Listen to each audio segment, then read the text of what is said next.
అన్న నమస్తే అన్న. నమస్కారం అండి. సంక్రాంతికి రాబోతున్నటువంటి గేమ్ చేంజర్ సినిమా మీద నీ అభిప్రాయం ఏంది, ఎక్స్పెక్టేషన్స్ ఏంటి? గేమ్ చేంజర్ అనేది it's political background movie. Real పొలిటికల్లో ఎలాంటి సంఘటనలు జరిగాయో, ఆ, ఒక రాజకీయ నాయకుడు ఎలాంటి ఇబ్బందులు ఎదుర్కొన్నాడు, ఆ, ఆ సినిమా ఇప్పుడు గేమ్ చేంజర్ స్క్రీన్ పైన శంకర్ గారు చూపించడం జరుగుతుంది. ఈ సినిమాలో బ్యాక్గ్రౌండ్ మ్యూజిక్ కానీ, శంకర్ గారి డైరెక్షన్ కానీ చాలా బాగుంటుంది. ఆ, ఈ సినిమా కూడా ప్రజలకి ఉపయోగపడే సినిమా లాంటిది ఈ మూవీ కూడా. ఈ గేమ్ చేంజర్ అలాంటి మూవీ కాకుండా ఇలాంటి మూవీస్ కూడా ఇంకా యూత్కు సంబంధించిన మూవీస్ వాళ్ళు మారేలా, వాళ్ళు జీవితంలో డెవలప్ అయ్యేటట్టు. ఇప్పుడు ఒక మూవీ వచ్చిందండి, కా మూవీ కానీ, ఒక స్పోర్ట్స్ సంబంధించిన మూవీస్. టీజర్ ట్రైలర్ లో చూసావు కదా, ఎలా అనిపించింది? మామూలుగా సాంగ్స్ కానీ, నానా హైరా అన్న పాట కానీ, ఈ మూవీస్ ఓకే, ఇవి సాంగ్స్ చాలా బాగున్నాయి సార్. ఏంటంటే సాంగ్స్ అయితే ఏం బోర్ లేదు, చాలా బాగుంది. నానా హైరా అనేది ఇట్స్ రొమాంటిక్ సాంగ్ అండి. అది అలా సాంగ్ వింటుంటే అలా ఒక లోకాల్లో వెళ్తున్నట్టు అద్భుతాలుగా. ఓకే, యాక్చువల్ శంకర్ గారు అంటే ఏఆర్ రెహమాన్ కాంబినేషన్ బాగుంటది. అది 100% ఏఆర్ రెహమాన్ గారిని కాదని తమన్ తీస్తున్నారు కదా, న్యాయం జరిగిందంటావా?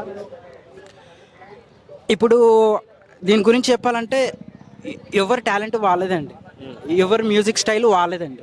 ఎవరి వాళ్ళకి ఇది బాగుంటుంది, వీళ్ళది బాగుండదు అనేది ఉంది. ఎవరిది వాళ్ళది అంతే. దేవుడు వాళ్ళకి ఆ టైం వీళ్ళకి రాసి పెట్టింది, అది జరిగింది, అది అంతే. ఓకే, ఇప్పుడు ప్రీమియర్ షోలు, బెనిఫిట్ షోలు లేకపోవడం ఎలా అనిపిస్తుంది? బాధగా అనిపిస్తుందా? కలెక్షన్ మీద ప్రభావం చూపించే అవకాశం ఉందా? అది ప్రైమరీ బెనిఫిట్ షోల గురించి నేను ఏం మాట్లాడాను కదండి. ఒక విషయం చెప్తున్నా, మూవీ 100% బాగుంది అనుకో, బెనిఫిట్ షో మించిన డబుల్ కలెక్షన్ వస్తుందండి. మూవీ స్టోరీ బాగుండాలి, డైరెక్షన్ బాగుండాలి. ఖచ్చితంగా బెనిఫిట్ షో కూడా అవసరం లేదండి. ఖచ్చితంగా మూవీకి మంచి హిట్ ఉంటుంది, మంచి కలెక్షన్ కూడా ఉంటుంది. ఓకే, సినిమా ఎప్పుడైతే రిలీజ్ అవుతుందో ఆ వెంటనే మళ్ళీ డాకు మహారాజ్ కూడా రాబోతుంది బాలకృష్ణ గారిది. వెంటనే ఇంకో సినిమా రావడం అంటే మళ్ళీ ఈ సినిమాకి ఏమైనా ఇబ్బంది అయ్యే అవకాశం ఉంటుందా? ఏ సినిమాకు ఇబ్బందులు ఏం జరిగాయండి. ఇది సంక్రాంతి ఎంటర్టైన్మెంట్ కంటే ఎక్కడో ఊరు నుండి దేశాల నుంచి వచ్చి విలేజ్లో పండగ చేసుకుంటారు. సో అందరికీ తెలుగు మూవీస్ వారు అందరికీ 3 మూవీస్ తెలుగు ప్రేక్షకులకు అందించడం జరుగుతుంది. అది ఒక సంక్రాంతి వినోదం లాంటిది. అలాగే డాగు మహారాజ్ అనేది ఒక గొప్ప వ్యక్తి స్టోరీ అనమాట. నాకు తెలిసి, అంటే నాకు స్టోరీ తెలియదు కానీ డాగు మహారాజ్ ఒక వ్యక్తి స్టోరీ అనుకుంటున్నా. గొప్ప వ్యక్తిని అలా ఇప్పుడు మూవీలో బాలకృష్ణ గారు ఎంతో గొప్ప సాహసంగా ఎంత చేశారో దాని స్క్రీన్ పైన కనిపిస్తుంది. అలాగే సంక్రాంతికి వస్తున్నాం, వెంకటేష్ గారిది సంక్రాంతి అనేది ఒక ఎంటర్టైన్మెంట్, ఫ్యామిలీ ఎంటర్టైన్మెంట్. ఒక మనిషి బాధలో ఉన్నప్పుడు